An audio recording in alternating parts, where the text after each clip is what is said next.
Olá, hoje nós vamos falar sobre os mecanismos de corrosão. Os mecanismos de corrosão são aqueles meios, em que as reações químicas vão causar a degradação do metal, consequentemente a sua corrosão. Então nós já exploramos a parte de heterogeneidades, que é aquela questão das interferências da estrutura cristalina do metal. A eletroquímica, que é justamente quando nós encontramos potenciais eletroquímicos interessantes entre duas substâncias e que geram um potencial maior e, consequentemente, uma melhor condição para que uma substância atinja uma estabilidade melhor, certo? E hoje nós vamos falar sobre a localizada, a de esforços mecânicos e a microbiológica. É preciso lembrar que ainda tem mais dois mecanismos, mas que nós não vamos nos aprofundar, que é o de altas temperaturas, operações em altas temperaturas onde a água não vai estar na fase líquida, somente na fase vapor, e os metais e sais fundidos, porque metais e sais fundidos também criam certos ambientes onde a corrosão também vai estar presente. Bem, nas heterogeneidades, como eu falei, existe a atômica, a microscópica e a macroscópica, que nós já vimos.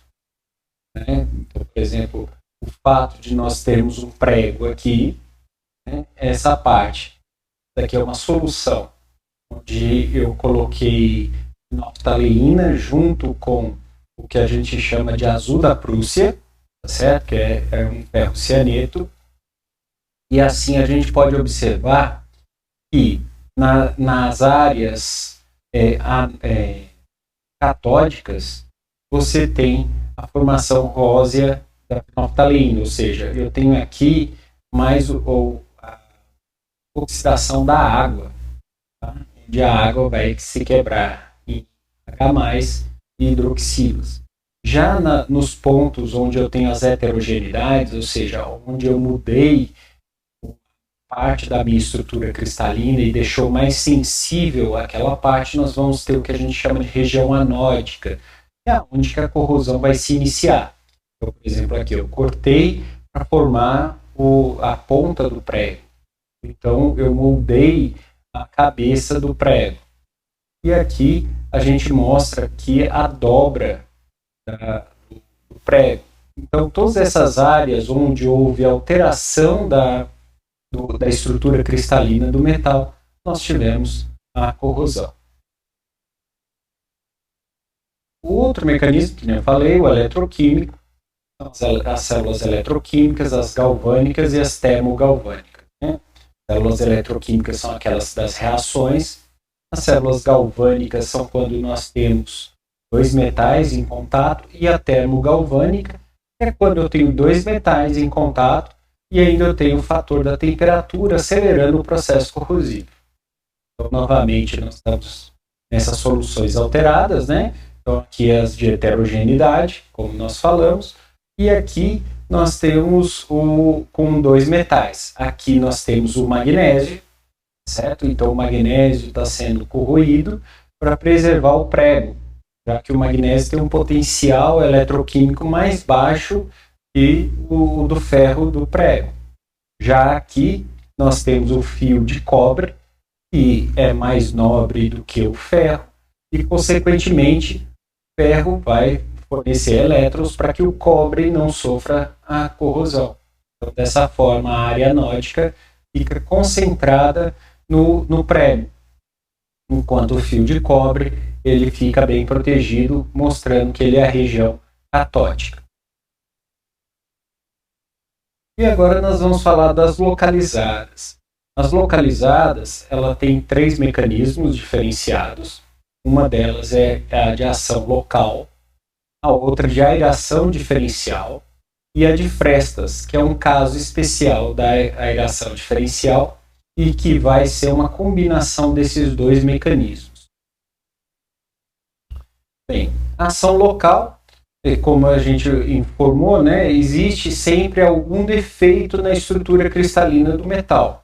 E como a gente pôde ver, ela ela pode ser acentuada por algum outro efeito e, consequentemente, o ar vai induzir a uma série de circunstâncias. Então, por exemplo, se eu tenho a minha hidroxila, desculpa, meu H+, né, o meu próton, H+, aqui, junto com a umidade do vapor, ele vai tender a sofrer a redução para formar H2.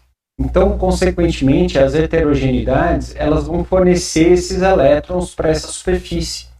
E isso vai acentuando essa heterogeneidade e assim eu vou criando um meio de corrosivo cada vez mais intenso.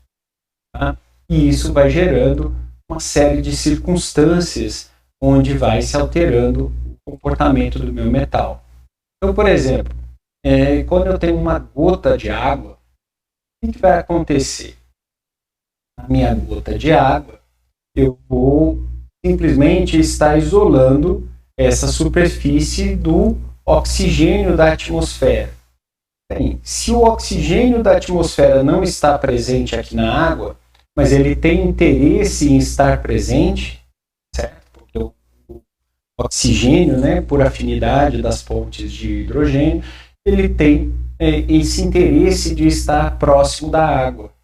E aí o que acontece? Eu vou criar uma certa concentração de oxigênio aqui, e aqui dentro, como eu não tenho o suficiente, então vai gerar uma diferença dessa concentração do oxigênio, e o oxigênio vai querer entrar dentro do meu sistema. No momento que ele entra dentro do meu sistema, ele se torna uma base dentro da água, e isso vai acelerar o processo corrosivo na parte interna, principalmente na parte central, que é a parte que está mais longe e que tem um afastamento maior da superfície. Então, com isso, eu vou ter um processo corrosivo se iniciando aqui, onde o centro vai sofrer a reação de corrosão primeiro, e ao lado vai formando os óxidos de ferro, ou seja, a ferrugem vai nesse entorno e vai fornecer os elétrons para que o oxigênio entre e forme a base com a água. Bem, a aparência que nós vamos ter no final disso é uma coisa muito parecida com o ovo frito. Aqui dentro é onde que eu tenho minha região anódica, tá certo? E vai gerando a corrosão. Essa corrosão ela começa em uma determinada fronteira e depois ela vai reduzindo até chegar no centro. Mas a gente vai ver que ela também não está fora do círculo de água, né? A água está além desse limite. Tá? Então, quer dizer, esse aro aqui ele vai ser formado no meio do caminho, entre o centro e a fronteira da água com a superfície metálica e com a atmosfera, que a gente chama de fronteira tríplice. Ok?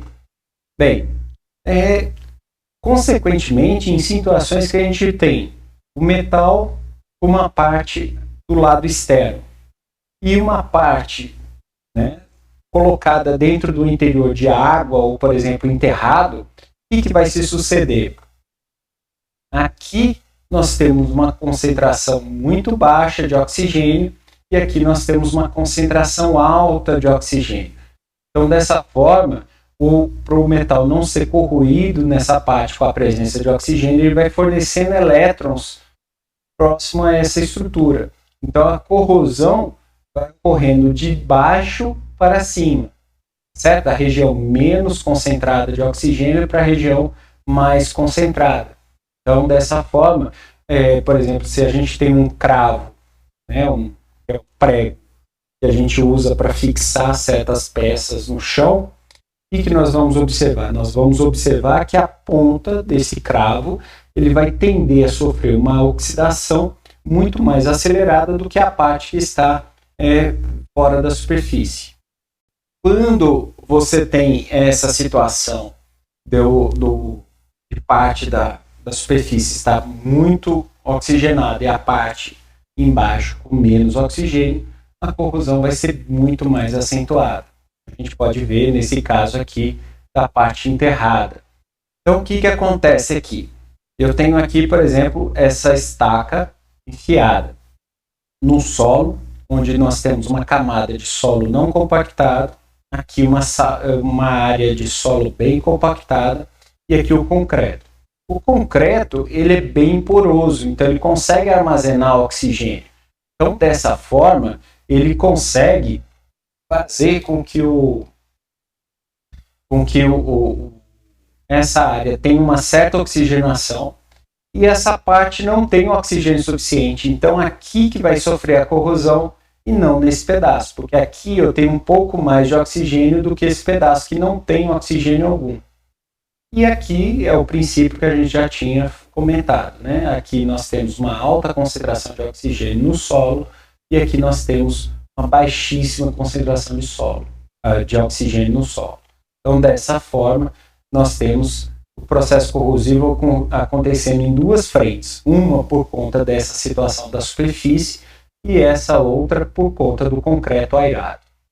Tá? Aqui segue o mesmo raciocínio, tá? Só para comentar. E o caso das frestas, onde nós vamos ter uma mescla dos mecanismos, tanto de ação local quanto o de aeração diferencial. Inicialmente, quando nós temos duas superfícies metálicas, né, uma próxima à outra, aqui tem um rebite forçando o contato delas, mas não um contato muito íntimo, muito perfeito, quer dizer, ainda tem um espaço ali que a gente chama de fresta. Essa fresta, o que vai acontecer nela? Nessas superfícies próximas à fresta, nós temos alta concentração de oxigênio e a água do ambiente, então eu vou ter um processo que provavelmente eu vou iniciar um processo corrosivo, tá? Justamente pelas heterogeneidades que eu tenho na superfície do meu material.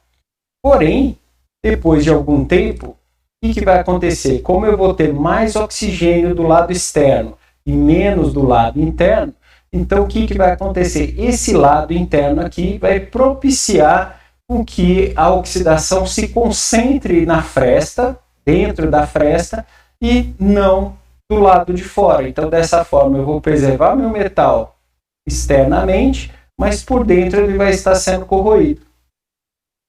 Então, esse é um processo que pode ser um pouco lento, mas ele vai causar sérios danos e que vão ser escondidos pela própria superfície do metal. Então, dessa forma, é necessário a gente observar sempre que a gente tiver dois metais, um em contato com o outro bem íntimo. Então, por exemplo, aqui, eu tenho uma placa de alumínio, uma placa de bronze, e as duas estão juntas com um parafuso aqui de aço inox. E aí, o que acontece? O aço inox é mais nobre do que eles, e, consequentemente, esse contato da cabeça do parafuso e da cabeça da porca vão gerar uma reação diferencial, bem como a zona fronteira tripla dos dois metais e mais a atmosfera. Então, nós vamos ter uma corrosão se iniciando logo abaixo desses dois pedaços, mais o contato dos dois metais. Então, aí nós podemos ver situações similares a essa, onde a corrosão está bem concentrada nas cabeças de parafuso, justamente por conta da reação diferencial. Tá? Outra situação das frestas, né? E aqui nós vamos ter também situações similares, onde o parafuso que está aqui em contato com essa liga, ela já gera um processo corrosivo justamente por conta da fresta e acentuada ainda pela diferença dos dois tipos de metal. Então, por exemplo, nós podemos observar isso acontecendo em pontes, né? Aquelas emendas das pontes, onde aqui a gente pode ver um processo corrosivo bem intenso, a ponto de deformar parte da chapa metálica que foi rebitada nessa superfície do metal. E a gente sempre vai poder observar que as corrosões estão bem concentradas em pontos de fresta. Aqui é um buraco, né? É quando eu tenho duas chapas metálicas próximas, mas elas não estão vedadas, então isso daqui é uma fresta. E também bem debaixo dos parafusos. Nós podemos ver também situações bem mais intensas, que nem essa daqui, ou situações desse tipo, onde aqui o fato de eu ter uma viga suportando essa tubulação, aqui começou o processo corrosivo bem no próximo, bem na fresta entre os dois pontos. E também nas frestas do parafuso.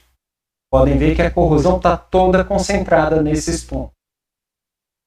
Aqui, né, uma flange que está abraçando essa coluna, você vê que a corrosão é muito mais intensa nessa flange. Tem até um caso curioso, né? Esses dois são o mesmo parafuso, só que eles foram submetidos num navio, né, de trabalho durante 5 anos. E se observou a seguinte diferença, que os parafusos que tinham o que a gente chama de rosca sem fim, que a rosca vai desde a cabeça até o fim da rosca, então a gente observa uma corrosão bem menos acentuada do que essa daqui de rosca, de meia rosca, que nem a gente chama, porque aqui metade dele é liso e a outra metade da rosca. Então, a aeração diferencial, porque aqui eu teria uma diferença de aeração, porque aqui está rosqueado e aqui não. Então, dessa forma, o processo corrosivo praticamente destruiu o parafuso. E já a rosca sem fim não tem, porque cada vez que você tem aqui, né, você tem uma fresta em cada parte da rosca. Então, essa corrosão ficou toda distribuída ao longo da superfície, enquanto aqui eu criei uma região anódica muito intensa e aqui uma região catódica que foi preservada justamente porque os elétrons saíam desse ponto para esse, protegendo essa superfície. Bem, além disso, nós temos um mecanismo de esforços mecânicos. Esses esforços mecânicos são todas as atividades que nós temos relativas ao trabalho do metal.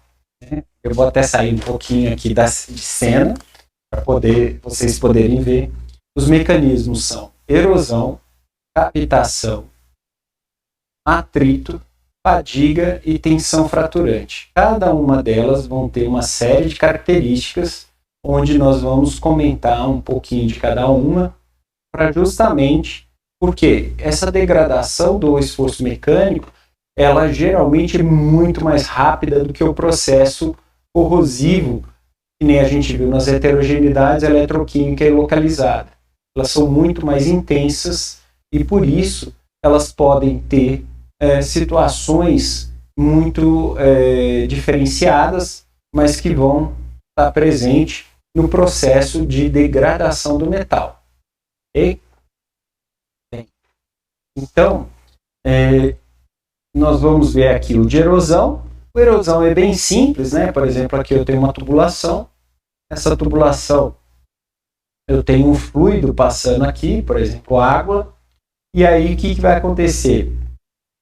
A superfície do tubo, né?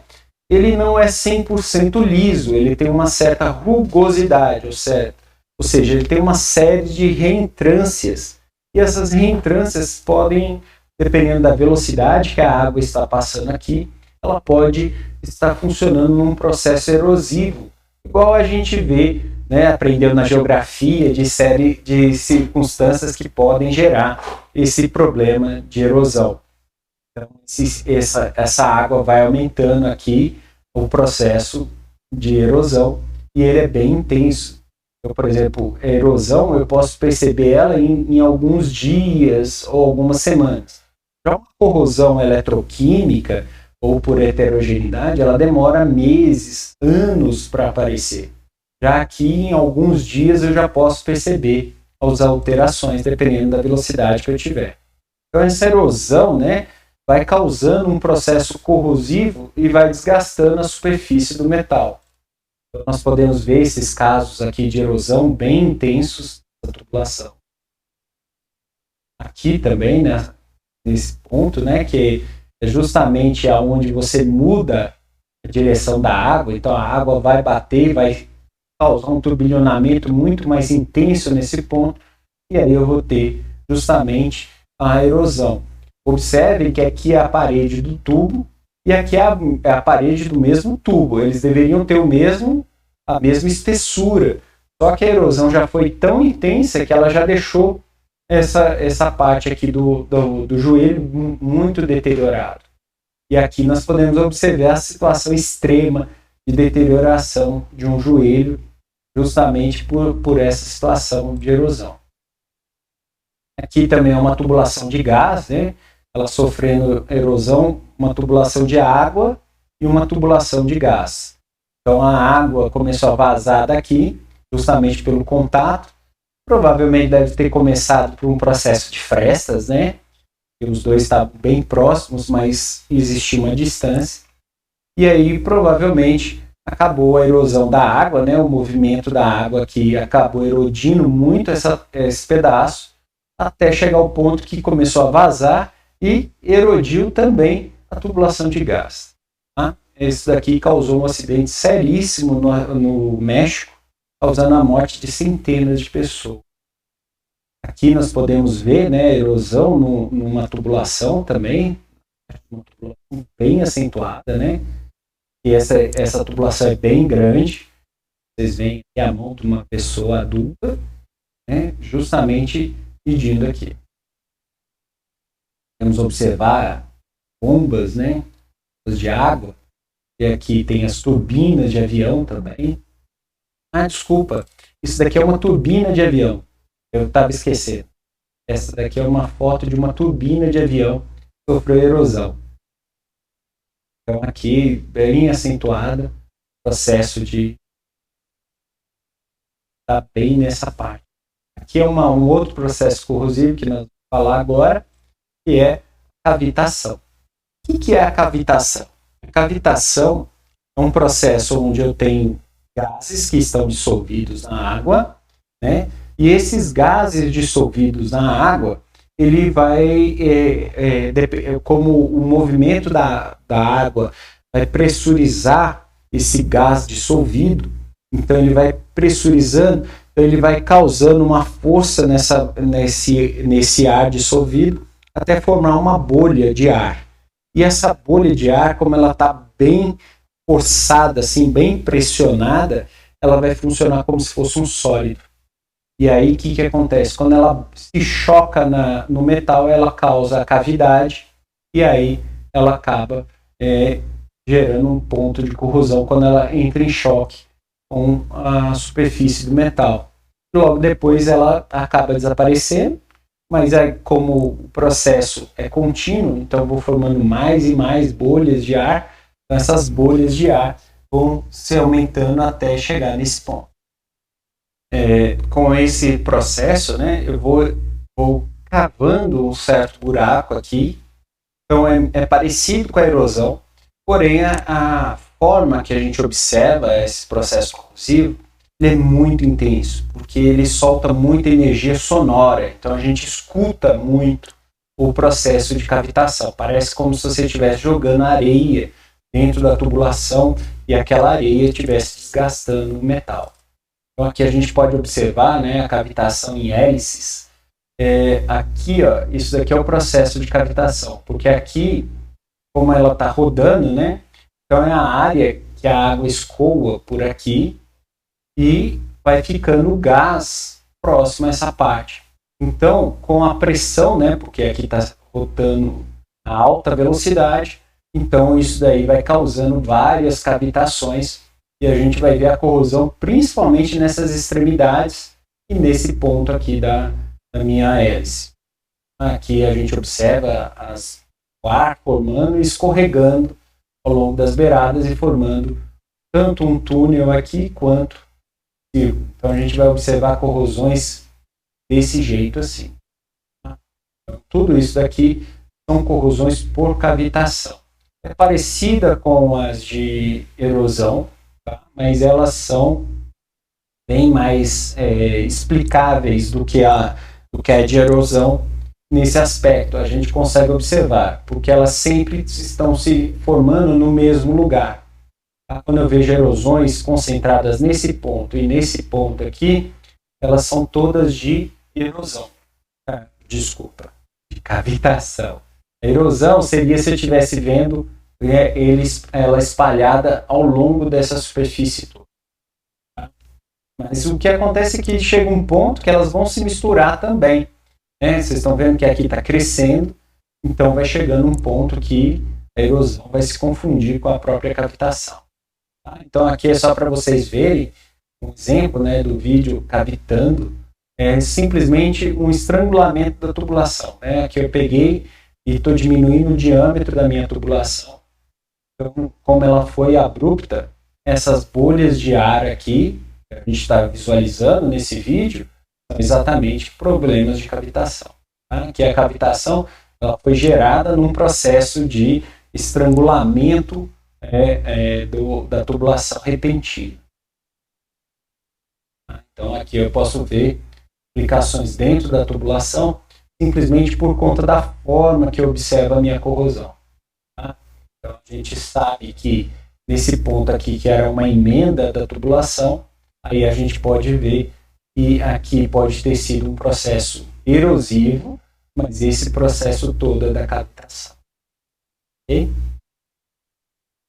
E explicando novamente, né, então mudanças de direção, a parte externa vai ser pela erosão, mas a parte interna da tubulação, né, próxima à virada, é toda por cavitação. Aí essa corrosão um pouco mais longe da curva também, mesmo sendo da parte externa, ela vai ser suficiente. Aqui a gente pode ver a cavitação também nas asas de avião, tanto em avião quanto em submarino, né, porque o submarino também usa esse mesmo tipo de sistema para mergulhar e para subir. Então, ele usa muito parecido com a asa de avião. Então, isso daqui causa cavitação. Por exemplo, nos carros de Fórmula 1, que andam a altíssimas velocidades, a gente geralmente não vê o processo de cavitação. A gente consegue ver um pouco da cavitação. Tá? Se você observar numa corrida, quando ele está em alta velocidade e você vê que o carro está vibrando muito, é porque essa parte, a asa interna do carro, ela fica desalinhada, então ela causa uma cavitação justamente pelo movimento que ela acaba fazendo. Mas como é feito geralmente fibra de carbono, e você, a cada corrida, você substitui essa parte, se ela tiver alguma marca aqui faltando, né? Você vê algum buraquinho aqui, você troca a peça toda, então geralmente a gente não observa essa degradação muito intensa. Aqui, por exemplo, numa bomba, a hélice da bomba de um transporta-água, a gente pode ver essa parte toda avermelhada aqui, é corrosão por cavitação. A de atrito já é bem mais simples, né? É quando eu tenho dois metais que estão em contato, no qual eles entram em movimento, onde um vai na direção, no sentido contrário da outra, tá? Da outra superfície metálica. Então, por exemplo, pode ser esse eixo aqui que esteja raspando, ou, por exemplo, as próprias engrenagens, né? Uma está fazendo força para a outra. Então, aqui, ó, essa daqui está rodando e ao mesmo tempo está forçando. Então a gente vê que a corrosão está ocorrendo principalmente nos dentes. Aqui a gente observa uma corrosão leve por frestas, né? Aqui também e aqui, mas também nós estamos vendo corrosões muito intensas nos dentes, justamente por conta desse atrito. Vai desgastando uma superfície da outra. A fadiga é aquela corrosão muito parecida com aquela brincadeira que a gente adora fazer, né, de pegar o clipe de metal e ficar abrindo e fechando ele até o ponto que você parte do metal sem fazer muita força. Isso daí a gente observa, né, se você amplia, a gente observa justamente as marcas da fadiga, que são justamente essas trincas que vão aparecendo. Por quê? Porque você vai forçando uma parte da outra. Então, movimentos repetitivos que vão dar esse tipo de situação. Tá? Aqui são por fadiga, né? E aqui fadiga por torção. Ou seja, quando eu torço e volto. Isso geralmente é visto em eixos, né? Que você faz um movimento que nem a roda de um carro. Ele está rodando, então ele estava parado e você acelera abruptamente. Então isso causa uma fadiga e se você fizer isso sempre, vai chegar uma hora que o metal vai se partir. No caso, geralmente isso daí demora anos para acontecer num carro, mas você pode intensificar junto com presença de água, próximo ao nível do mar, e aí o processo pode ser bem intenso e você quebrar um eixo de torção muito mais rápido e causar um problema num veículo. Existem vários casos aqui em Belo Horizonte de veículos que não sofreram a manutenção correta, né, a observação disso, e a fadiga dos eixos que faz o transporte da força do motor para as rodas traseiras e se partiram. Tá? Tem vários artigos, se vocês procurarem nos jornais, de situações onde o eixo se partiu e causou um problema. Outro caso de fadiga muito conhecido também é o caso da morte do Ayrton Senna, porque o eixo do volante, né, ele acabou se rompendo, impedindo com que ele fizesse a curva e ele se chocasse em altíssima velocidade no meio de uma curva. Tá? Justamente porque o metal que foi usado não era um metal adequado e ele sofreu a fadiga e não foi observado porque não era esperado o metal entrar em fadiga tão rápido. Aquele carro era relativamente novo, ele tinha corrido apenas umas 5, 6 corridas com ele, então esse eixo não estava na lista de checagem para verificar se tinha algum dano. Depois foi se verificar, porque a liga metálica usada para aquele eixo não foi especificada, era uma outra liga, e isso gerou essa fadiga. Então aqui, por exemplo, aqui eu tenho uma fadiga de uma tubulação, tá? Aqui a gente está vendo que o revestimento dela também já se soltou, e essas trincas foram ocasionadas justamente porque essa tubulação é uma tubulação que passava água quente e água fria. Então, o metal expandia e retraía, gerando um processo de fadiga. A fadiga linear, como a gente chama. A gente vê aqui uma reta. Já nesse caso aqui, é uma fadiga de torção, justamente porque ela faz o X, que nem eu mostrei para vocês. E geralmente a de torção, ela dá esse corte seco. Né? Vocês estão vendo que não dá para ver rebarbas, né? Um serrilhado aqui. Já nessa daqui, né? A gente já observa um serrilhado. Por quê? Porque você faz esse movimento e ela vai crescendo aos poucos. Geralmente a fadiga de torção, uma fadiga assim, né, a gente fala mais seca, porque ela é lisa, justamente porque é uma torção que vai gerar esse problema, um impacto, tá? Um esforço repentino. Tá? Aqui a gente já vê uma coluna que sofreu a fadiga. Tá? Então a gente vê aqui a fadiga do metal causou uma trinca nele e que depois foi se propagando e a gente observa esse ponto aqui. Tá? E a fadiga foi exatamente nesse ponto.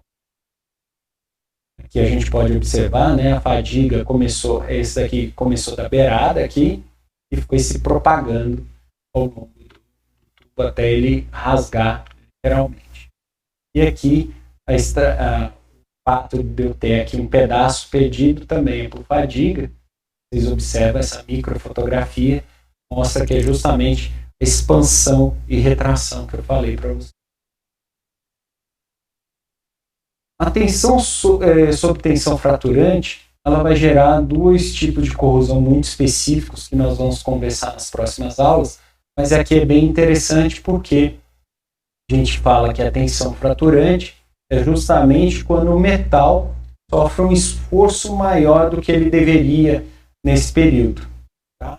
Ou seja, por exemplo, esse material aqui, que é um tubo em U, né? Na verdade não é um tubo em U, isso daqui é uma abraçadeira do metal. Só que o metal expandiu e o peso era muito maior do que esse metal suportava, então ele se trincou em vários pedaços. Tá? Aqui a gente vê a trinca justamente se propagando em várias direções e tudo ocasionado por um processo corrosivo que já tinha acontecido nessa chapa. Isso daqui é um processo corrosivo, a gente vai ver um mecanismo eletroquímico, certo? Que foi causando essa corrosão que a gente chama corrosão por pitch. E aí, essa espessura menor que eu tive nesse ponto aqui, o metal não suportou o esforço mecânico, ou seja, o peso que ele tinha que fazer, e ele acabou se trincando em vários pedaços. Tá? E o metal simplesmente não suportou o peso. Então ele literalmente se rasgou. Tá? Então, esse daqui é um caso, tá, de tensão fraturante, que é para vocês verem a consequência. Isso daqui é uma mancha de óleo dessa tubulação que vazou justamente porque esse daqui é um tubo chamado tubo de costura. Você pega uma chapa metálica e dobra ela e faz uma solda fechando o tubo, tá? Fechando o cilindro dela. E o que aconteceu aqui? A pressão na tubulação foi tão intensa nesse ponto, e a solda aqui provavelmente tinha algum tipo de problema, né? Não foi feita adequadamente, e aí ela se rompeu e foi rasgando o metal. Vocês veem que a costura aqui na foto está aqui em cima, e a trinca se propagou próximo, mas fora desse ponto. E aqui a gente observa onde está mais estufado, né, onde que fez o rompimento, a gente vê que a corrosão foi bem na onde que tinha solda. Aqui é a mesma coisa, né? Aqui são duas fotos do mesmo cilindro, tá? Esse daqui é um cilindro similar, e essa daqui é a parte que foi arrancada. Depois que eles fizeram a descoberta que o tubo já estava se trincando. Aqui é essa parte de cima aqui do tubo, certo? Onde eles aplicaram aqui o que a gente chama de um teste que é usado, né, para você descobrir onde que tem trincas. Você põe aqui um material e depois você põe o corante do lado interno, e aí vê se o corante acaba saindo e sendo absorvido por esse pó branco. E aqui foi o caso. Vê aqui a trinca. Aqui também um processo de fadiga com corrosão, tensão fraturante, porque o cilindro ele não foi feito com metal adequado. Então ele não suportava a pressão que foi submetido, ou seja, o armazenamento do gás que foi feito aqui, esse cilindro não suportava essa pressão. Então ele acabava se rasgando, literalmente. Aqui é uma coluna que também a gente observa aqui um rompimento. Eles tentaram fazer um reparo do rasgo com uma solda, mas não adiantou muito. E aqui vocês veem as várias trincas que se propagaram, justamente porque essa coluna não suportou o peso que estava sobre ela. Então ela pegou e se deslocou e dobrou. Tá? Então, tensão fraturante é sempre quando eu faço um excesso de força no metal e ele não suporta esse esforço. E por último, nós vamos falar da microbiológica. A corrosão microbiológica, a corrosão, como o próprio nome indica, nós vamos ter uma série de micro-organismos vivos. Esses micro-organismos, eles tendem a ficar aderidos em certas superfícies metálicas. E eles vão formando o que a gente chama de biofilme. Por que biofilme? Porque é uma camada só de seres vivos sobre a superfície do metal. E com o passar do tempo, né, nesse caso aqui, esse biofilme vai crescendo e vai eliminando partes dele para o meio ambiente, ou seja, ele vai se propagando ao longo do metal e vai se fixando mais à frente, e parte dele também pode vir a morrer. Então o mecanismo da corrosão microbiológica pode ocorrer por duas formas. Uma pela morte desses organismos, e aí eles liberam vários ácidos no processo de deterioração desses corpos, né, dessas bactérias, desses outros organismos, ou então os micro-organismos secretam substâncias que são corrosivas, e aí elas vão alterando a superfície do metal. Por exemplo, existem bactérias que eliminam ácidos no processo de digestão de outras substâncias, mas que eles gostam de se fixar no metal, porque é uma superfície que eles se aderem com facilidade. Então nós podemos ter aqui que são exemplos de biofilmes formados em superfícies metálicas. Tá? Aqui são bactérias que estão crescendo na superfície do metal. E aqui dentro da tubulação a gente pode ver, né, tem esses micro-organismos que não são tão micro, né, eles já são maiores, são as cracas. Tá? E aqui eu tenho justamente o processo de deterioração bem acentuado aqui pelo processo. Por quê? As cracas, elas ao fazerem a digestão dos plânctons que elas comem, elas secretam certas substâncias que acabam sendo corrosivas. São ácidos e bases muito fortes. E existe também uma bactéria chamada... eu esqueci o nome dela.